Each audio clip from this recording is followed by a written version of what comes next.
The State House voted unanimously to decriminalize the use of fentanyl test strips. Now, those help drug users easily identify fentanyl and other potentially deadly chemicals in drugs. Royce Jones is here with why the main sponsor of this bill says it's so important. Royce. Yeah, Ken, Christine, local state rep Jim Struzzi says that these test strips are a simple tool that could give people who are fighting addiction a second chance. And Struzzi speaks from personal experience on this. His own brother died of a drug overdose 8 years ago.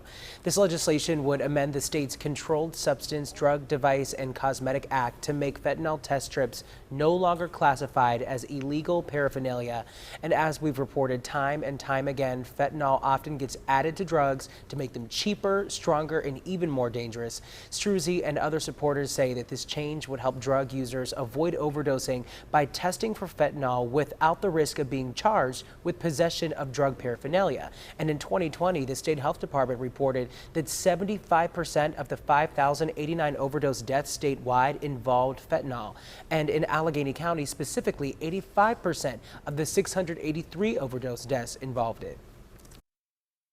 And in many cases, most people who use illegal drugs don't want to die from that use. And so this would simply allow them to test that product. And I'm not condoning the use of drugs in any way. But this would allow them to test that product before they use it to find out if there's fentanyl present. Now, opponents say that this doesn't solve the underlying problem of drug addiction and, in fact, might cause some addicts to use more. However, Struzzi says that every overdose avoided is another chance for family and friends of that person to help them get sober.